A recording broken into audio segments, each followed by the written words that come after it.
जम्मू कश्मीर में एक बार फिर से आतंकी गतिविधियां तेज हो गई हैं। आज सुबह श्रीनगर बारामूला राष्ट्रीय राजमार्ग पर टीसीपी पलहालन के पास एक संदिग्ध बैग मिलने के बाद हड़कंप मच गया। आपको बता दें कि बैग मिलने की सूचना मिलते ही भारी संख्या में सुरक्षा बल मौके पर पहुंच गए और इसके बाद सुरक्षा बलों ने बैग की जांच की। बताया जा रहा है कि जांच के दौरान ये पता चला कि बैग में इम्प्रोवाइज्ड एक्सप्लोसिव डिवाइस यानी कि आईईडी प्लांट किया गया था और इससे एक बार फिर से जम्मू कश्मीर को दहलाने की आतंकियों की कोशिश नाकाम हो गई। किस तरीके से इस आईईडी को डिफ्यूज किया गया उसकी तस्वीरें देखिए। श्रीनगर बारामूला राष्ट्रीय राजमार्ग पर टीसीपी पलहालन में ही ये संदिग्ध बैग मिला था। सूचना जैसे ही मिली सुरक्षा बल पूरी तैयारी के साथ मौके पर पहुंच गए। आपको बता दें कि जम्मू कश्मीर में श्रीनगर बारामूला का राष्ट्रीय राजमार्ग है और यहीं पर यह संदिग्ध बैग मिला था।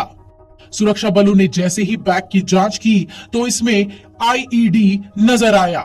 उसके बाद इस आईईडी को कब्जे में लिया गया और इसे दूर ले जाकर ध्वस्त किया गया। सुरक्षा बलों ने आतंकियों की इस नापाक हरकत को नाकाम कर दिया है। इससे पहले उधमपुर में आपस की कहासुनी के बाद एक पुलिस जवान ने अपनी AK-47 से साथी को गोली मार दी थी। इसके बाद उसने खुद को भी गोली मार ली थी। दोनों की मौके पर ही मौत हो गई थी। ये घटना रविवार सुबह करीब 6:30 बजे की है। कश्मीर के सोपोर से 3 पुलिस जवान रियासी के तलवाड़ा ट्रेनिंग सेंटर के लिए सरकारी वाहन से निकले थे। रैम्बल क्षेत्र में स्थित काली माता मंदिर के पास ही ये घटना हुई।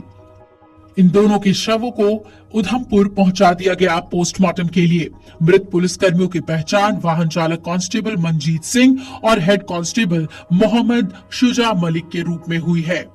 डॉक्टरों ने पोस्टमार्टम के बाद शवों को पुलिस के हवाले भी कर दिया। लेकिन जिस तरीके से हाईवे पर एक आईईडी बरामद हुआ उसके बाद सुरक्षा एजेंसियां भी चौकन्नी हो गई हैं। भारतीय सेना ने इससे पहले दावा किया था कि पिछले कुछ समय में सेना ने जम्मू कश्मीर में अपने ऑपरेशंस की क्षमता और प्रभाव को काफी बढ़ा दिया है।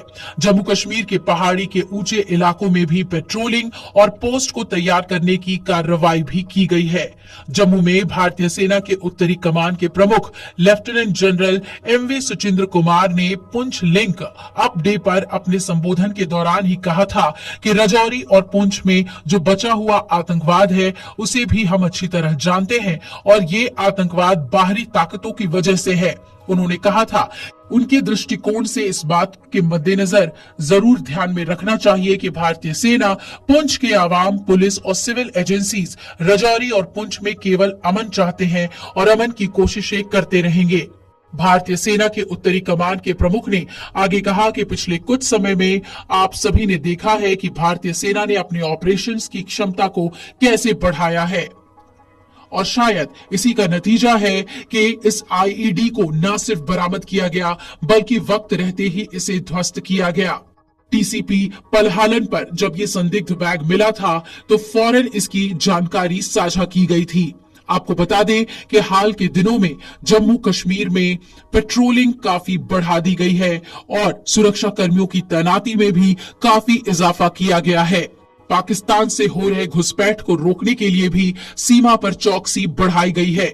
यही वजह है कि इस तरीके की घटना को बड़ी ही सफलता के साथ भारतीय सुरक्षा बलों ने और भारतीय सेना ने रोक लिया। जरा सोचिए कि अगर ये आईईडी ब्लास्ट होता तो कितना बड़ा नुकसान हो सकता था। जम्मू कश्मीर में आतंकियों के मंसूबों पर भारतीय सैनिक लगातार पानी फेर रहे हैं। अब देखना है कि आने वाले समय में भारतीय सेना को और कितनी कामयाबी मिलती है और आतंकवादियों पर लगातार ऑपरेशंस कैसे जारी रहते हैं।